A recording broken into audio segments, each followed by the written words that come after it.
Bola to zaujímavá taká dlhá diskusia. Začali sme video messageom s ukrajinským ministrom zahraničných vecí, čiže dotkli sme sa situácie na Ukrajine, dotkli sme sa situácie v Gruzínsku po parlamentných voľbách, hovorili sme o situácii na Blízkom východe a riešili sme aj situáciu v tzv. Africkom rohu.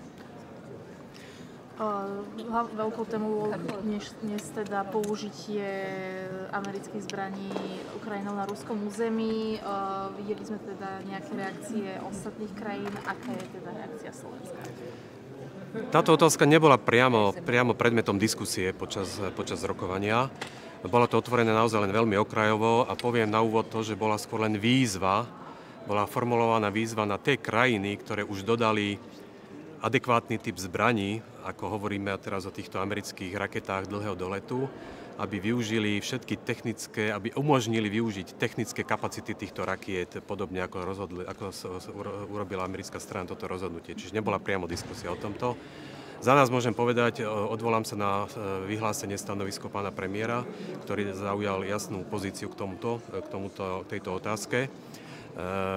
Za Slovensko je to eskalácia, určite je to eskalácia konfliktu, ktorá nevedie k mierovému riešeniu.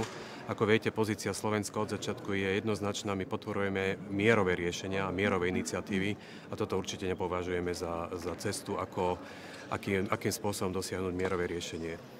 Je to rozhodnutie odchádzajúcej americkej administratívy. My sa spoliehame, že nová americká administratíva pristúpi k inému typu riešení na situácii na Ukrajine. Viete dobre, že zvolený prezident Trump viackrát vyjadril presvedčenie, že sa mu podarí ukončiť vojnu na Ukrajine, takže všetci očakávame, akým spôsobom to urobí. Každopádne môžem povedať za našu diplomáciu, že určite podporíme akékoľvek mierové riešenie, ktoré povedie naozaj k prímeriu a ukončeniu zabíjania na oboch stranách. Pán Borel naznačil pred dnešnou radou, že preruší politický dialog s Izraelom. Došlo k tomu, alebo aké bývajú tieto udalosti? Áno, bol takýto návrh na stole zo strany pána Borela, ale nezískal podporu. Ja som takisto odmietol tento návrh. Podľa nášho názoru je to zlé riešenie, vyšle to zlý signál stranám v konflikte. Práve naopak, my potrebujeme diplomatické riešenie, my potrebujeme mať otvorené všetky komunikačné kanály s obidvoma stranami, tak ako je to napríklad aj v prípade vojny na Ukrajine, čiže v tomto smere sme to nepodporili. Naša pozícia je jednoznačná. Tak ako v prípade amerických volieb, gruzinský ľud si zvolil svoj osud v parlamentných voľbách.